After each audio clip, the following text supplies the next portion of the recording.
So hello नमस्कार मित्रों, मैं आपका दोस्त सोमेश साहू स्वागत करता हूं आपका आपके अपने YouTube channel Somesh star education पर।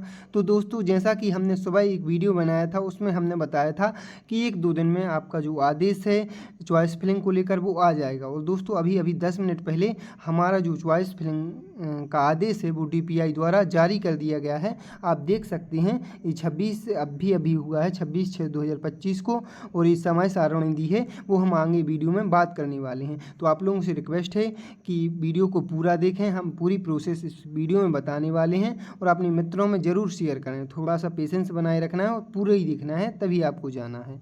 चलिए स्टार्ट करते हैं वीडियो। तो देखिए ये है आदेश, अभी बिल्कुल 10 मिनट पहले जारी हुआ है। देख सकते हैं आप, आज की डेट डली है। और एक चीज़ और देख लें आप, देखिए लोक शिक्षण संचालनालय भोपाल मध्य प्रदेश द्वारा ये जारी किया गया है।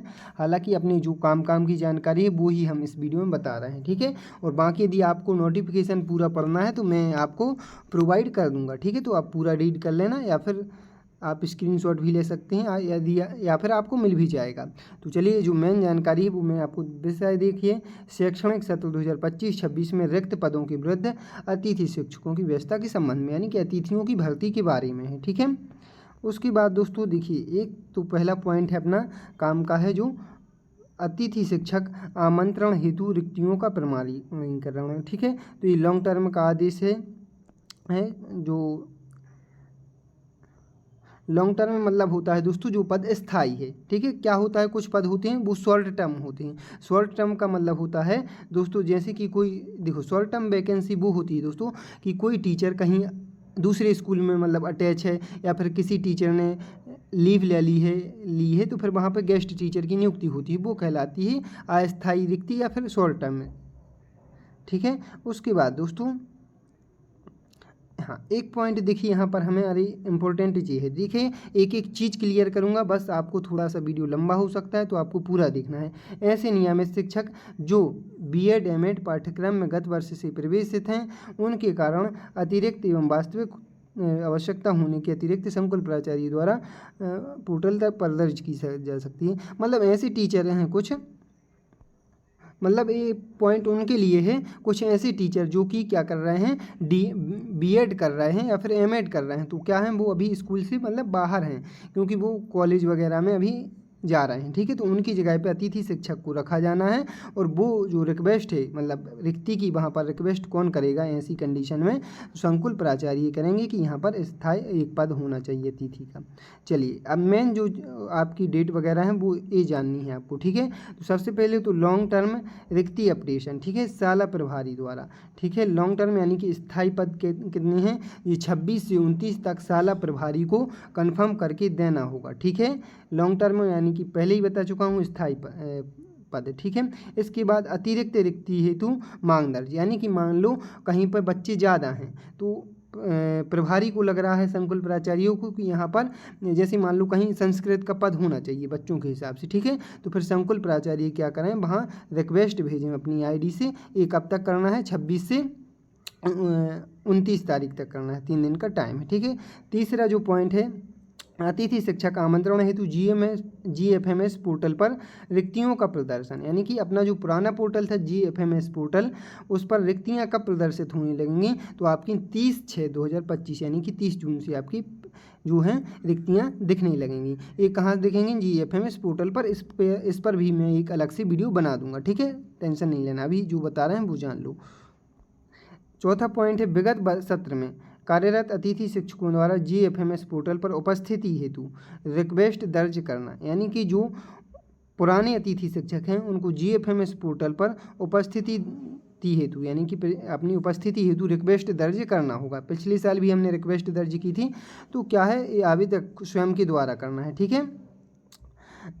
अपने मतलब जो आवेदक है वो अपने मोबाइल से करेगा दोस्तों। इस पर भी मैं वीडियो बना दूंगा, आपको टेंशन नहीं लेनी है, ठीक है। 30 से 2 तारीख तक चलना है, यानी कि 3 दिन की प्रोसेस रहेगी। इस पर वीडियो मैं बना दूंगा, ठीक है, 30 तारीख जब होगा तो।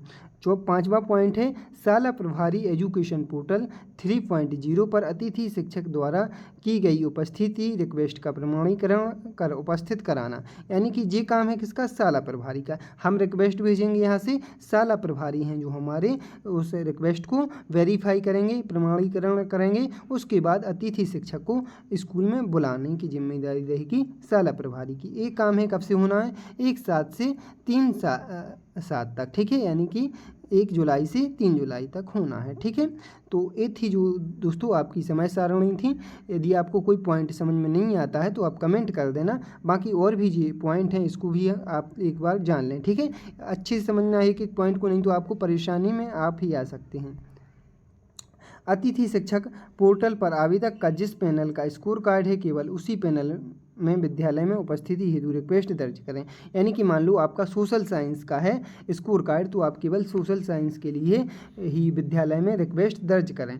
मान लो आपने इंग्लिश से भी किया है, इंग्लिश आपका ऐड नहीं है स्कोर कार्ड में, तो फिर आप इंग्लिश से ना करें, नहीं तो आपकी जो है नियुक्ति नहीं हो पाएगी, ठीक है। दूसरा पॉइंट क्या है, यदि किसी पैनल में गत 2 वर्ष या अधिक पिछले वर्ष 2 या अधिक रिक्तियां थीं तथा इस वर्ष 1 रिक्ति है, तो ऐसी स्थिति में सर्वविदित स्कोर कार्ड वाले अतिथि शिक्षक को उपस्थित कराया जाएगा। अन्यथा अतिथि शिक्षक शाला विकल्प चयन प्रक्रिया में भाग ले सकते हैं। यानी कि दोस्तों इस पॉइंट का मतलब ये है, किसी विद्यालय में पिछले साल कितनी 2 या फिर 4 या फिर 6 वैकेंसी थी किसी पद की, लेकिन इस बार उस स्कूल में केवल 1 ही रिक्ति की जा रही है। तो जितने भी 4 मान लो 4 अतिथि शिक्षक पिछले साल में जो कार्यरत थे, तो उन चारों में जिसका स्कोर कार्ड ज़्यादा होगा उसको प्राथमिकता दी जाएगी, ठीक है। इस पॉइंट का अर्थ ये है। अब नेक्स्ट पॉइंट है दोस्तों, विगत सत्र 2024-25 में कार्यरत अतिथि शिक्षक द्वारा जिस विद्यालय में कार्य किया है उसी विद्यालय में अतिथि शिक्षक द्वारा स्वयं की लॉगिन आईडी पासवर्ड से रिक्वेस्ट दर्ज करने की कार्यवाही की जाएगी। अतः अतिथि शिक्षक द्वारा GFMS पोर्टल पर निर्धारित समय अवधि में संबंधित विद्यालय में उपस्थिति दर्ज करने की कार्रवाई की जाएगी, ठीक है। यानी कि दोस्तों जो स्थायी का आदेश आया है, जो अतिथि शिक्षक जहां पर पदस्थ था उसी विद्यालय में आपको रिक्वेस्ट करनी है, ठीक है। जब 30 से स्टार्ट हो गया तो हम आपको वीडियो बना देंगे, ठीक है। इसकी आपको टेंशन नहीं लेना है, ये मेरे पर छोड़ देना है अभी, ठीक है। विद्यालय की शाला प्रभारी अतिथि शिक्षक की विद्यालय में उपस्थिति कराने की पूर्व स्कोर कार्ड में दर्ज शैक्षणिक व्यावसायिक शिक्षक पात्रता परीक्षा की जानकारी का परीक्षण करने के उपरांत अतिथि शिक्षक की उपस्थिति पोर्टल पर प्रमाणित करेंगे। ये लेकिन इस पॉइंट का ये ध्यान रखना है कि आपकी तरफ से कोई गलती नहीं होना चाहिए, नहीं तो आपके शाला प्रभारी आपकी जो रिक्वेस्ट है वो रिजेक्ट कर सकते हैं, ठीक है। तो ध्यान रखना है आपको। इसके बाद दोस्तों अतिथि शिक्षक ऑनलाइन उपस्थिति पत्रक के साथ अपनी उपस्थिति अनिवार्यतः संबंधित विद्यालय में दिनांक 2/7 तक देंगे। विद्यालय में अतिथि शिक्षक द्वारा निर्धारित समय अवधि में उपस्थिति हेतु रिक्वेस्ट नहीं देने पर एवं शाला में रिक्वेस्ट की सत्यापन हेतु समय सीमा में उपस्थित नहीं होने पर संबंधित का उपस्थिति पत्रक उपस्थिति रिक्वेस्ट स्वतः ही निरस्त हो जाएगी। इसके उपरांत आवेदक को शेष रिक्तियों हेतु आवेदन वाली नवीन शाला विकल्प चयन की प्रक्रिया में भाग लेना होगा। यानी कि दोस्तों आप लोग कोई भी कार्य समय सीमा में नहीं करते हो, जैसे कि आपकी उपस्थिति हो गई, मान लो आपकी ज्वाइनिंग हो गई, आप स्कूल नहीं जा रहे हो, तो फिर आपकी रिक्वेस्ट निरस्त हो सकती है, ठीक है। तो फिर आपको जो नई प्रक्रिया होगी नई अतिथि शिक्षकों के लिए उसमें भाग लेना होगा। इसके बाद दोस्तों शाला प्रभारी अतिथि शिक्षक से ऑनलाइन उपस्थिति पत्रक का प्रिंट प्राप्त कर हस्ताक्षर एवं सील के साथ प्रति विद्यालयीन अभिलेख के रूप में संबंधित संधारित करेंगे तथा सत्यापित प्रति अतिथि शिक्षक को देंगे, ठीक है। शाला प्रभारी का ये काम है, ठीक है। तो दोस्तों और एक और देखिए, अब यहाँ पर एक और समय सारणी। अब इसके बाद दोस्तों नए आवेदकों के लिए देखिए क्या करना है। नए आवेदकों के लिए देखिए जो सेकंड चरण स्टार्ट होगा, ठीक है। फर्स्ट चरण किसके लिए होगा, जो पहले बताया वो होगा दोस्तों केवल पुराने अतिथि शिक्षकों के लिए। नए अतिथि शिक्षकों के लिए दोस्तों क्या है ये प्रक्रिया, देखिए आपके लिए शाला विकल्प का चयन हेतु रिक्तियों का प्रदर्शन होगा 5 तारीख को, यानी कि 5/7/2025 से, ठीक है। उसके बाद इच्छुक आवेदक द्वारा शाला विकल्प का चयन 5 से 7 तक 2 दिन का आपको टाइम रहेगा। आप शाला चुन सकते हैं जहाँ जहाँ पद खाली हैं आपकी योग्यता अनुसार, ठीक है।